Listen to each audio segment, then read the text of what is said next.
पति और पत्नी का रिश्ता सिर्फ विश्वास पे कायम होता है। अगर उन दोनों में विश्वास ना हो तो वह रिश्ता ज्यादा दिन तक नहीं चल सकता। वही हम आज इस कहानी में देखने वाले हैं, मिस यू बेबी। एक बहुत ही सुंदर कहानी है दोस्तों, ये कहानी पूरी सुने। और रिश्तों में अगर डाउट होता है तो उसका क्या साइड इफेक्ट होता है हमारे जीवन पर। चलते हमारी कहानी की तरफ। नीलेश एक पढ़ा लिखा लड़का था। 2 साल पहले उसकी नेहा से शादी हो चुकी थी। दोनों अच्छे से रहते थे। नेहा और नीलेश एक ही गांव के, दोनों भी पढ़े लिखे थे। एक दिन नीलेश जब नहाने जाता है तो उसके मोबाइल पर मैसेज आता है, hi good morning my baby. Neha उस मैसेज को पढ़ लेती है। वह सोचती है अब यह बेबी कौन है। नीलेश जब बाथरूम से आता है तो नेहा कहती है उसे किसी बेबी का मैसेज आया है। नीलेश हंसता है और मोबाइल से रिप्लाई देता है, हाय बेबी कैसी हो, और काम पर लग जाता है। नेहा भी उत्तर देखती है। फिर पूरे दिन उसके दिमाग में ख्याल आने लगते हैं कि यह बेबी कौन है। जब नीलेश शाम को घर आता है तो वह उससे पूछती है यह बेबी कौन है। नीलेश बस मुस्कुराता है और बिना जवाब दिए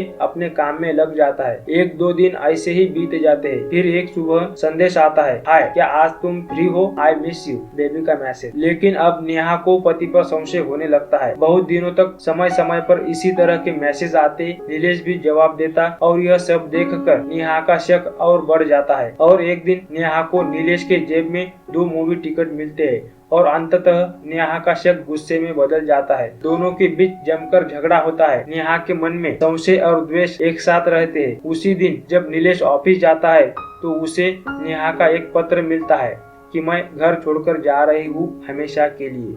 नीलेश चिट्ठी पढ़कर सुन्न रह जाता है। 15 दिन बीत जाते हैं और एक दिन नेहा घर पर अकेली होती है। उसके घर की घंटी बजती है।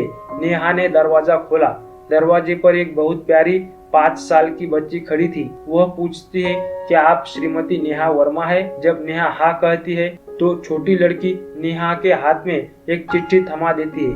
नेहा चिट्ठी पढ़ने लगती है, प्रिय नेहा, जिस बेबी ने ये तूफान मचाया और तुमने घर छोड़ दिया, वह यही बेबी है जिसने अब तुमको यह पत्र दिया है।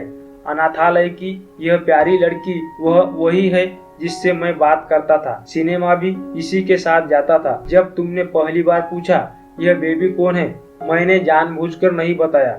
सोचा थोड़ा मजाक मस्ती करते हैं, लेकिन तुम्हारा बेबी संशय बढ़ता रहा और यही से भरोसा टूट गया था। फिर भी मैं बच्ची को लेकर सीधे तुमसे मिलने आ रहा था, लेकिन तुम सुनने के मूड में नहीं थी और गुस्से में चली गई। और हाँ एक बात, सामने खड़ी ये बच्ची कोई और नहीं बल्कि तुम्हारी अपनी बेटी है। डोंट वरी, घबराओ मत, आगे आराम से पढ़ो। यह घटना हमारी शादी से 2 साल पहले की है, जब तुम कॉलेज में अपने लास्ट ईयर में थी। वहाँ के प्रोफेसर ने तुम्हें नोट्स देने के बहाने अपने घर बुलाया, तुम्हें नशीली कॉफी पिलाई और फिर गलत काम किया, लेकिन फिर भी प्रकृति ने सही काम कर लिया। तुम्हें गर्भ ठहर गया। हालांकि इसमें तुम्हारी कोई गलती नहीं है। कोशिश करने के बाद भी गर्भपात नहीं हुआ। तुम्हारे परिवार ने तुम्हें 6 महीने तक घर में छुपाया क्योंकि वे इज्जत बचाना चाहते थे। लेकिन तुम्हारे पापा एक डॉक्टर है, इसीलिए इस बेबी का जन्म बिना शोर शराबे के हुआ। यह लड़की जो तुम्हारे वैवाहिक जीवन में बाधक बनेगी, इसीलिए तुम्हारे पापा ने गांव के अनाथालय में छोड़ दिया। यह वही बच्ची है। अगर तुम्हें अब भी संशय है तो उसके बाएं कंधे पर तिल देखो, जहां तुमने उसे पहली बार रोते हुए देखा था, या सीधे पापा से चेक करो। नेहा जल्दी से लड़की के पास जाती है और उसके कंधे पर तिल देखती है। तिल को देखकर वह गिर जाती है। उसकी आंखों में आंसू भर आते हैं, लेकिन पत्र अभी भी बाकी है। वह आगे पढ़ने लगती है, अब तुम सोचोगी मुझे यह कैसे पता चला। तुम्हारे ईमानदार बाप ने हमारी शादी से 1 महीने पहले मुझसे मुलाकात की और मुझे यह बताया और सुझाव दिया कि अगर तुम चाहो तो शादी तोड़ सकते हो। फिर भी मैंने तुम्हें स्वीकार कर लिया क्योंकि तुमने कुछ भी गलत नहीं किया था और हमने शादी कर ली। लेकिन मैं समय समय पर उस बेबी से मिलने जाता था, उसके साथ रहना अच्छा लगता था। बस अब जो हुआ सो हुआ। अब यह सोचो हम दोबारा एक कैसे हो सकते हैं। अगर हमें फिर से एक होना चाहती हो तो जल्दी से छत पर आओ। नेहा रोती हुई छत पर जाती है। नीलेश नीचे सड़क पर खड़ा है, शांति से मुस्कुरा रहा है और यहाँ उसकी आंखों में आंसू का सैलाब है।